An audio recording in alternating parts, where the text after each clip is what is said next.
Hello everyone and welcome to the UKAEA Fusion tutorials.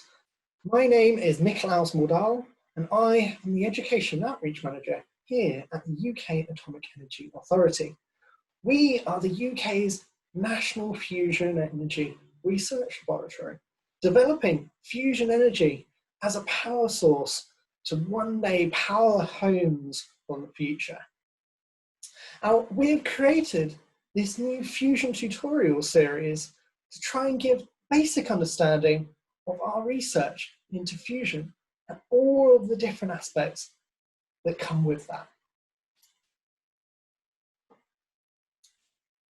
Now, I'm going to start with just a quick overview of what we're going to cover in these tutorials.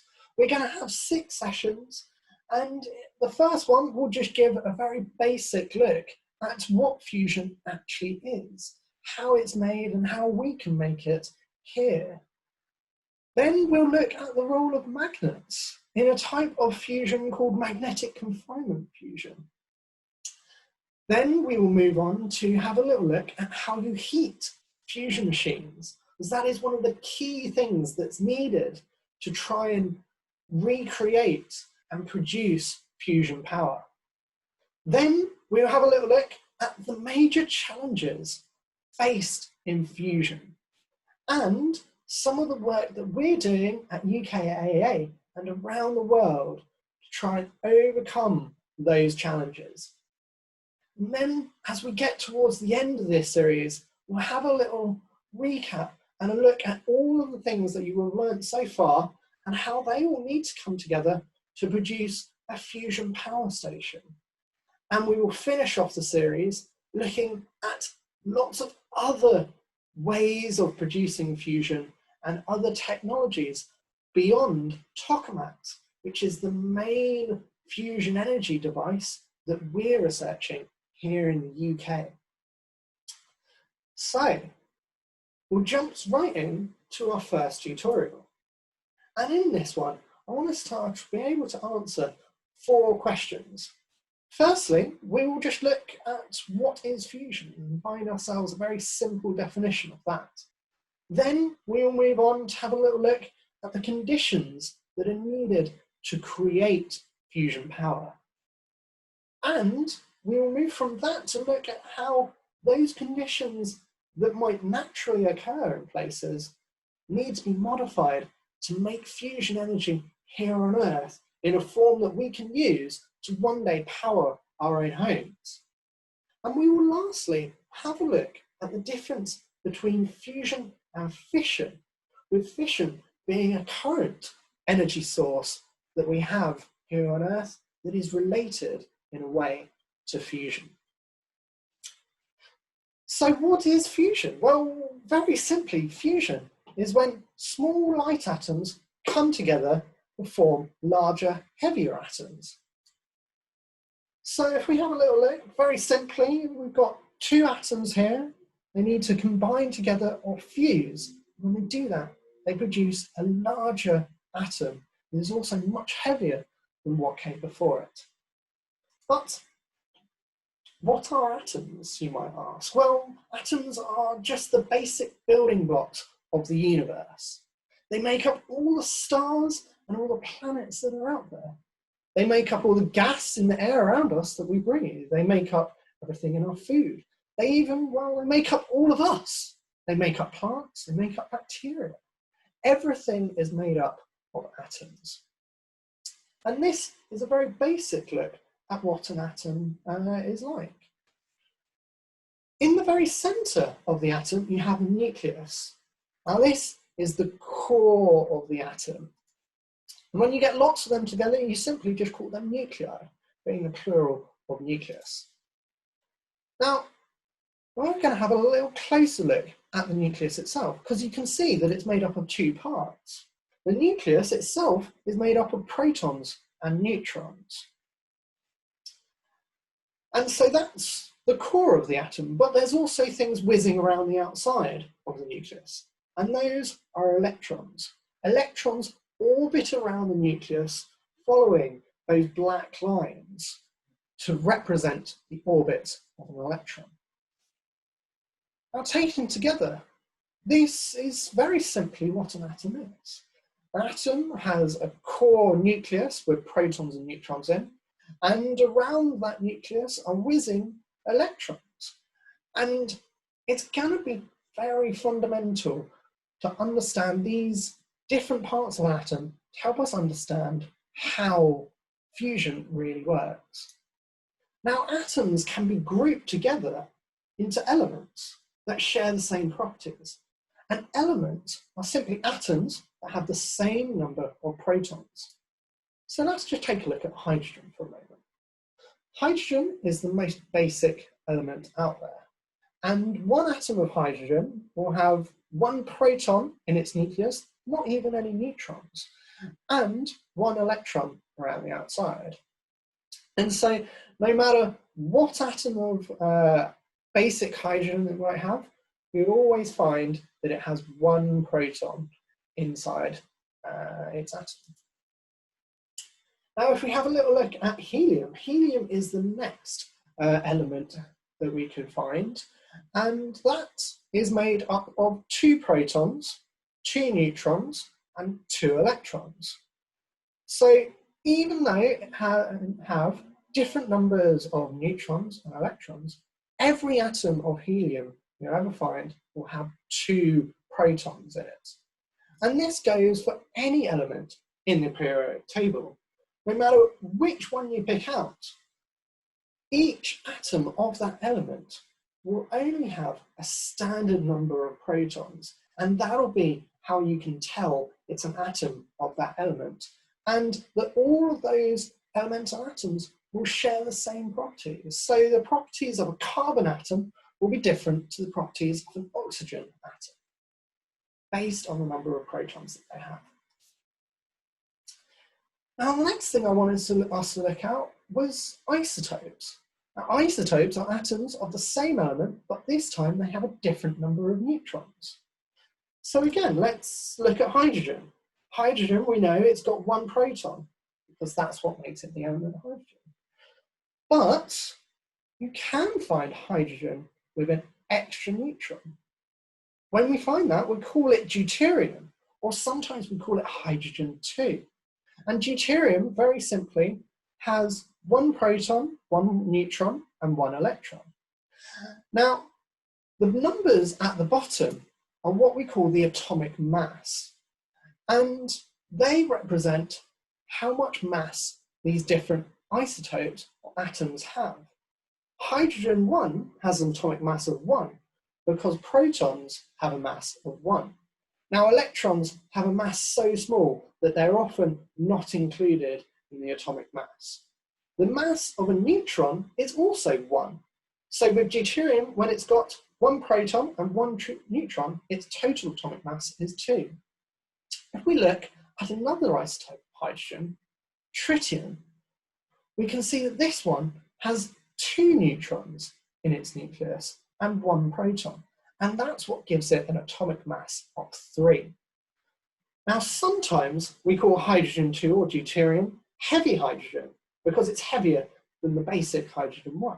And sometimes we call tritium super heavy hydrogen because it's got even more mass inside the nucleus of a tritium atom. Now, because that could be quite a complicated thing, we just wanted to include another example of an isotope. We're going to look at carbon this time. So with carbon, its most common isotope is called carbon-12.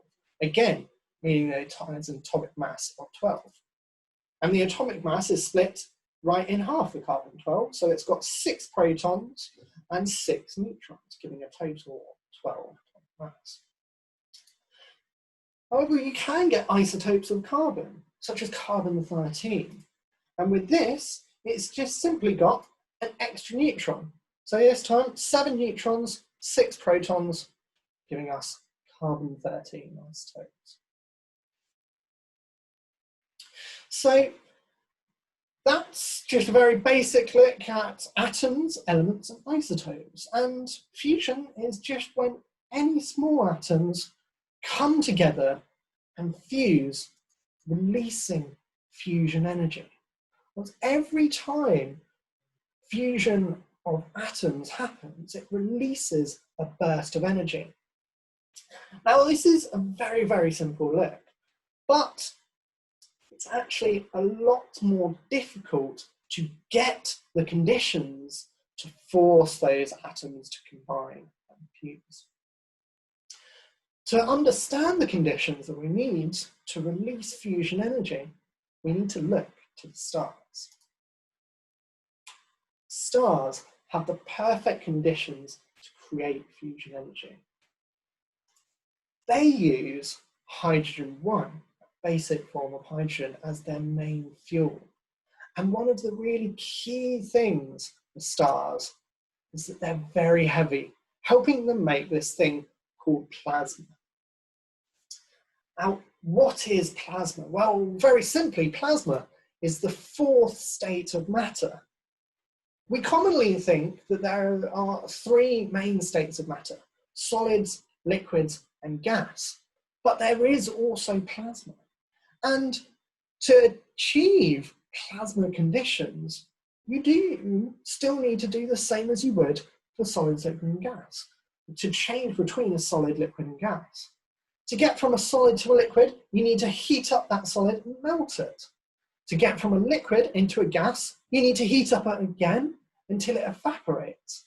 And to get a plasma, we need to superheat a gas until it ionizes and then turns into plasma. Now, plasma is found not just in stars. This is a picture of a plasma ball. Now, if you ever come to a science festival where we're at, or if you come to one of our careers days or open days, you'll be able to see plasma in action inside this glass ball. You can also see plasma inside neon signs, lighting up streets. And it's the same thing happens with lightning. When you get a big buildup of electrical charge in clouds, that electrical charge can then funnel down to Earth, heating up the gas and the air as it comes down, ionizing those gas particles in the air, turning them into plasma. Now, what actually is it like in a plasma? Well, in a plasma, atoms get stripped of their electrons, creating a soup of positive and negative charges. To help us understand that a little bit more, we're just going to look at a gas for first. So with a gas, this is what the atoms look like. They're very much intact.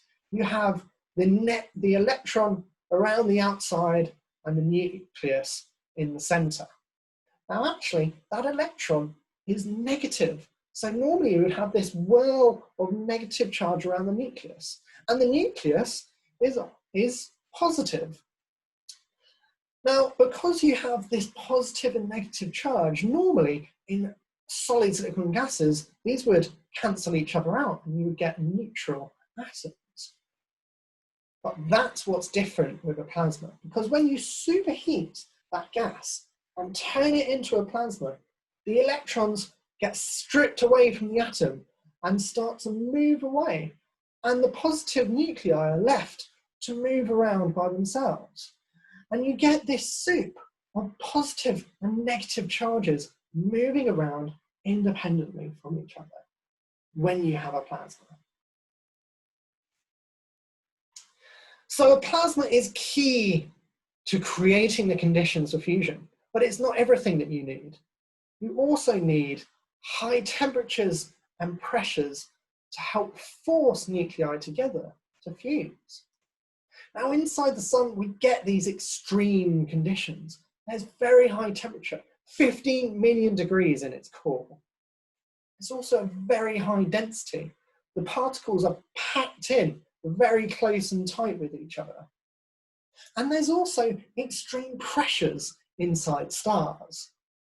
250 billion bar sounds like a very hard number to really even understand. To help myself to understand it, I looked for comparisons here on Earth.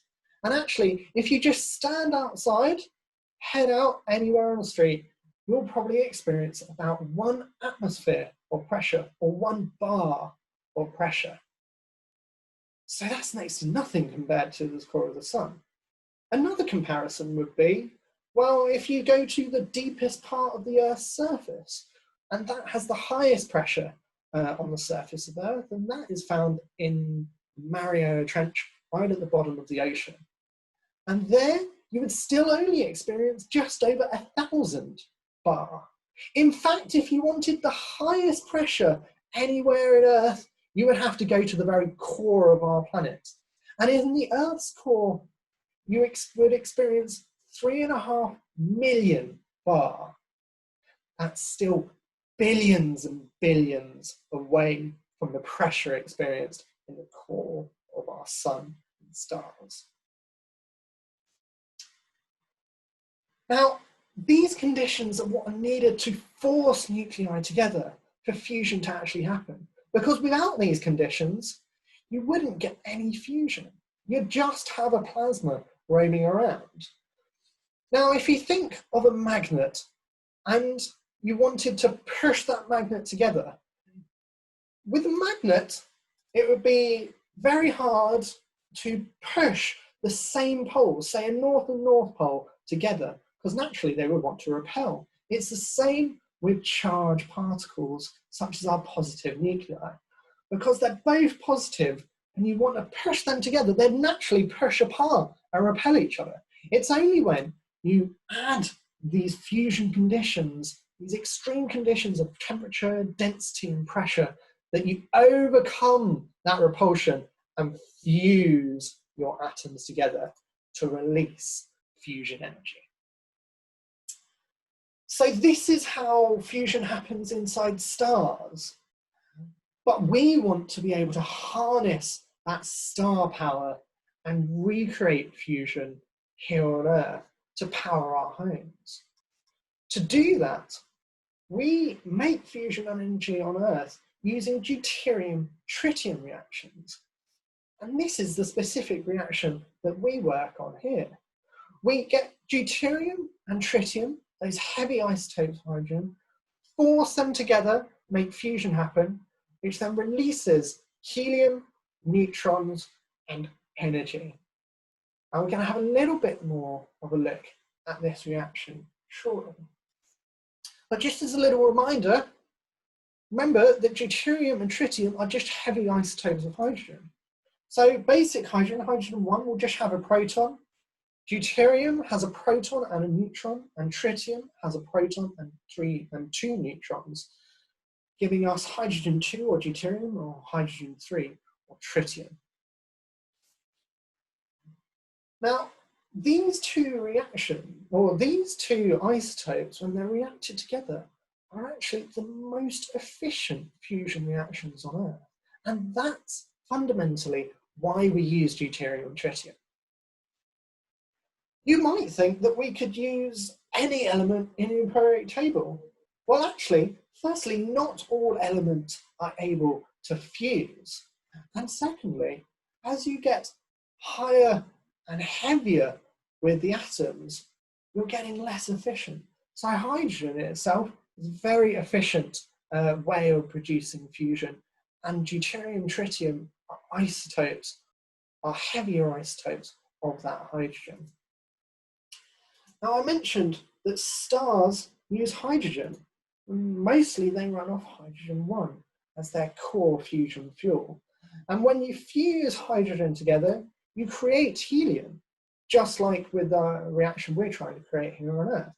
But when you fuse, then you can actually keep on fusing other elements. So you can fuse helium, which will then fuse into other things, and then eventually you'll get carbon, neon, and ultimately iron.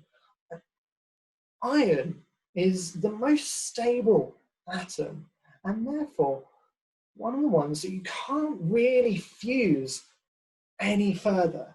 There are special ways of fusing heavier elements together in celestial events such as supernova that can create all the other elements in the periodic table.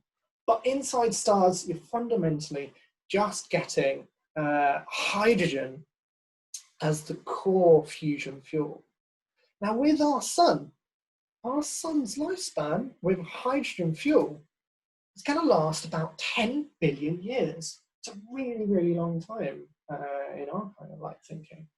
But our sun is already about halfway through that life cycle. It's about 4.5 billion years old. So it's got a good another 5 billion to go.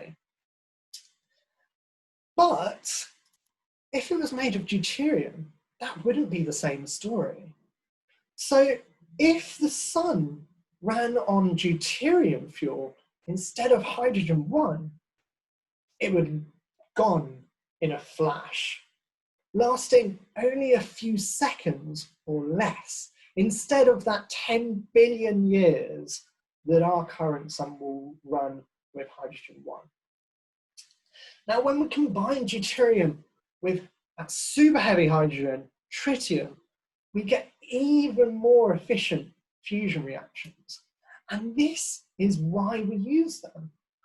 We use these heavy fuels so that we can compensate for the extreme conditions experienced in the sun and recreate fusion here on Earth. Now this is a picture of fusion happening inside one of our machines. The machine is called JET, or the Joint European Torus. And at UKAEA, we're very lucky to be able to host and operate JET on behalf of the Eurofusion programme. And JET is the largest fusion tokamak in the world, and the only one currently capable of using a tritium fuel. Now, that's really important because this means that we can run experiments that will look like the real fusion fuel we're going to be needing for fusion power stations in the future. So this is how we are trying to recreate fusion here on Earth. But that's not the whole story. Now, I wanted us to talk about fission, because fission is the opposite of fusion. Now, fusion, as we now know, is what happens when you take small light atoms and fuse them together, and then energy is released that way. Fission, being the opposite, is what happens when you take big, heavy atoms and they split up, and you also get energy out at the same time. Now, the reason why I'm bringing up fission is because this is the current type of nuclear power that we have providing energy onto the national grids. And that is because both fusion and fission are types of nuclear energy. And all nuclear energy means is that we can get energy out of the nucleus of atoms in nuclear reactions.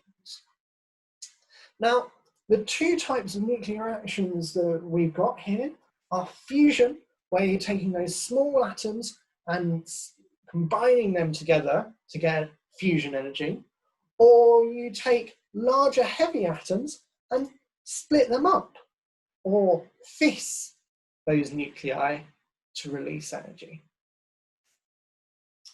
How do we know that we can get enough energy from these reactions to be able to one day power stations? Well, it's all thanks to Einstein and probably the most famous equation in science.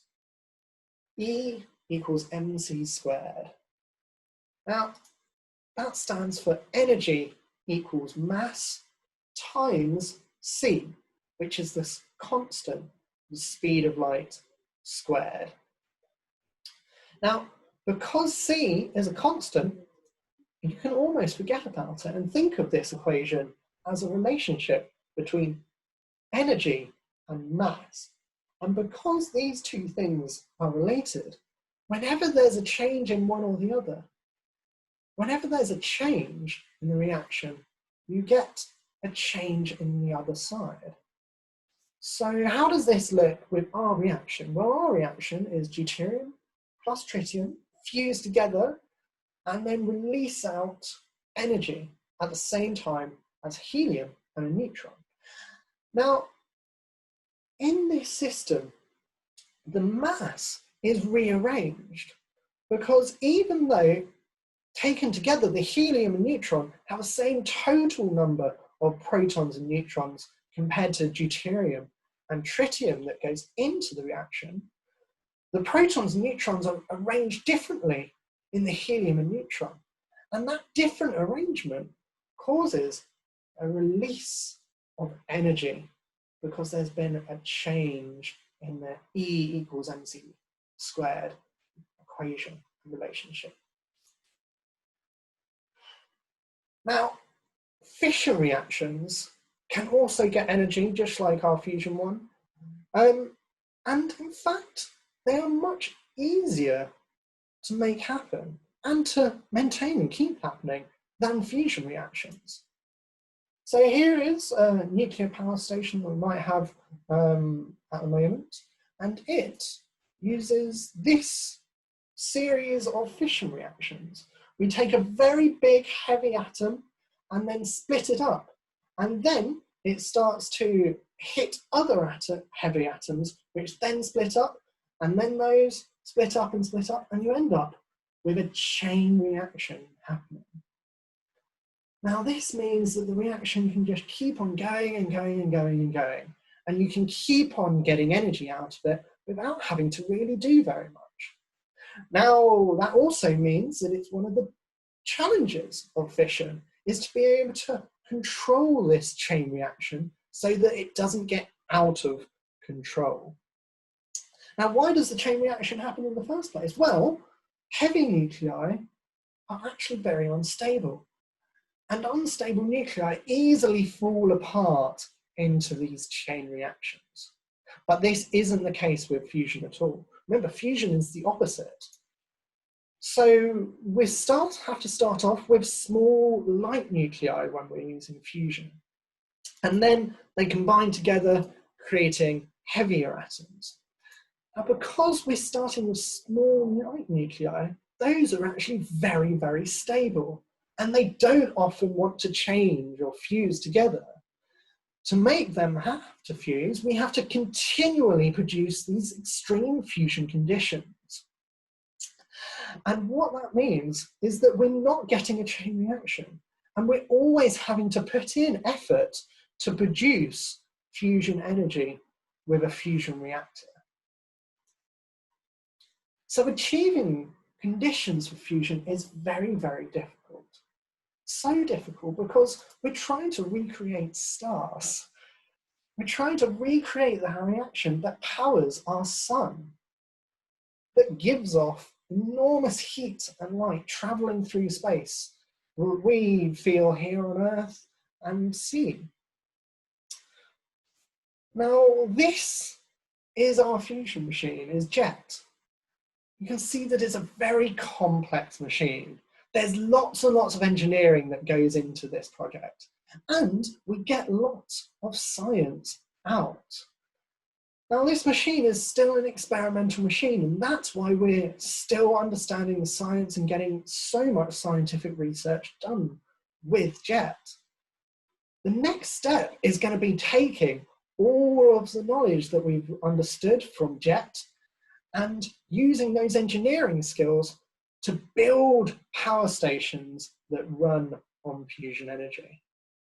So we've made fusion happen, and we're now taking it to the next step to try and bring fusion energy out as a power source that we can use to power our homes. And that brings me towards the end of the first fusion tutorial. So just to have a little bit of a recap and a look at what we've covered, we've answered those first 4 questions we had at the start of this. The first one was, what is fusion? And the answer was that lighter atoms can combine or fuse together to produce heavier atoms and release fusion energy. And we looked at the conditions for fusion, with the main condition needed to fuse atoms together is a plasma. But you also need those extreme temperatures and pressures. Now, to recreate fusion on Earth, we need to use Deuterium-Tritium reactions because they are far more efficient than any other fusion reaction that just wouldn't work well enough to produce enough energy for us to be able to use the power down the line.